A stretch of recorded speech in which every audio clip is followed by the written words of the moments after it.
The Archdiocese of Baltimore is pushing back on reports that claim abusive priests are still working. The letter was sent Friday to members of the Archdiocese. Archbishop William Lowry pushed back against recent reports that priests named in the report on clergy child sex abuse are still working in the Archdiocese.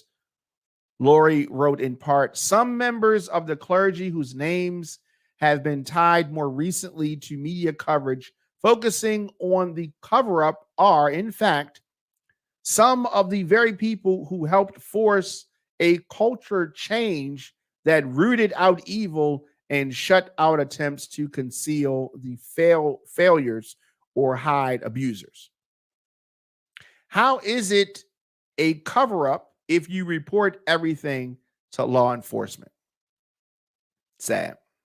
Survivors of clergy abuse have called on Lowry to step down, as he should. Earlier this week, they asked the Archdiocese to release the names of the abusers who are redacted in the Attorney General's report. The Maryland Attorney General's office spent years on this investigation, and the resulting report paints a damning picture of the Archdiocese, which is the oldest Catholic, organization in the country and spans much of Maryland.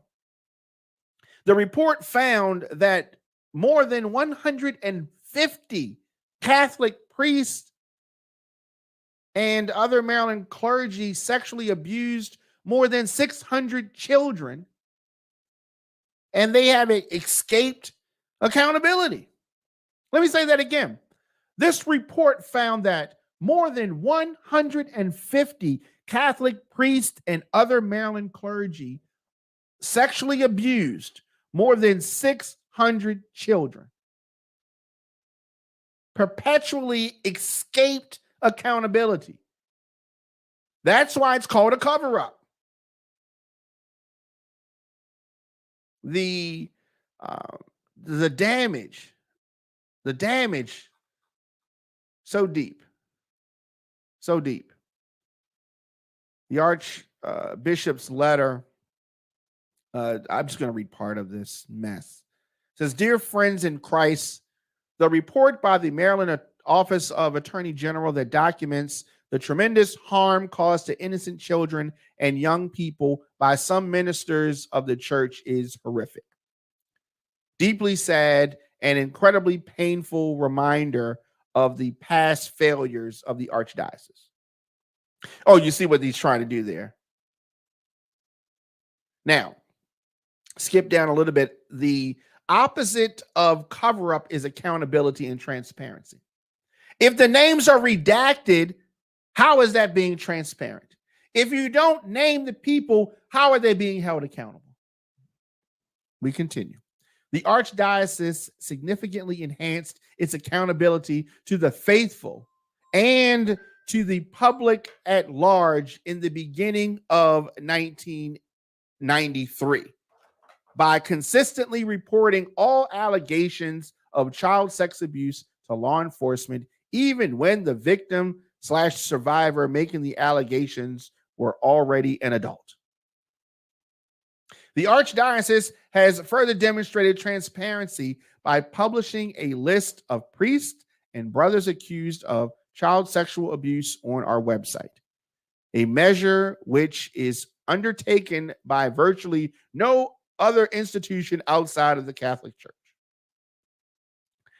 The Archdiocese actions and decisions regarding each allegation of child sex abuse have been scrutinized by an independent review board for 30 years to ensure absolute accountability and avoid any possible cover-up.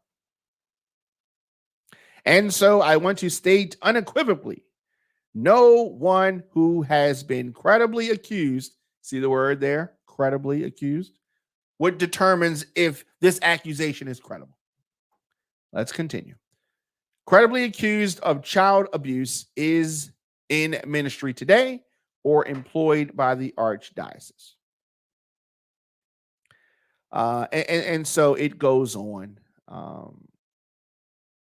Let me read this last sentence. The last sentence says that before I conclude this letter, I ask for you to join me in praying that this public accounting of historical failures will bring healing to victim survivors, peace to the faithful, and reconciliation to the church. So, yeah, that's what he's saying.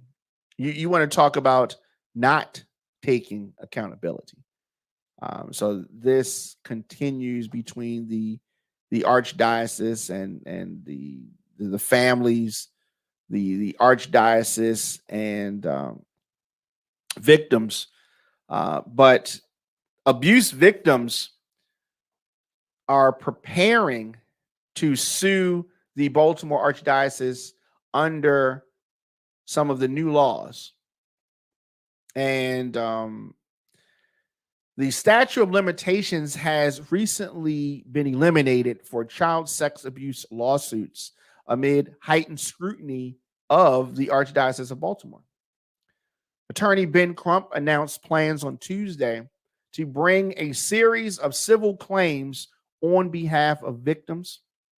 The threat of litigation comes as the Archdiocese faces this continued fallout from this report that was released last month that found more than 150 priests and other clergy sexually abused over 600 children with impunity,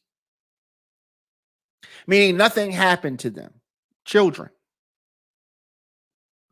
So this report was produced, as I said, after this years-long investigation, and it paints a damning picture of the nation's oldest Catholic organization.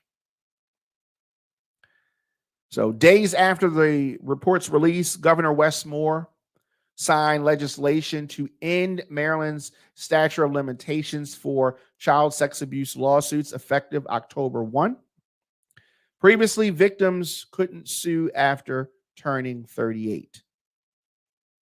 So you can definitely not outrun the trauma that was inflicted, no matter how hard you try. Many of them, for years, for decades, believed that it was their fault, Attorney Crump said. Yeah, this is not over. There's going to be a lot of a lot more here. There are plenty of victims. There are plenty of families that were affected, and you're going to continue to see the Archdiocese respond in I guess the way that the best way that he can. And many feel that he is not being honest. It's definitely another way that this could be handled. Definitely another way this could be handled. But no, we're going to see. We're going to see what happens. But no matter how you look at it, this is a very, very, very sad story.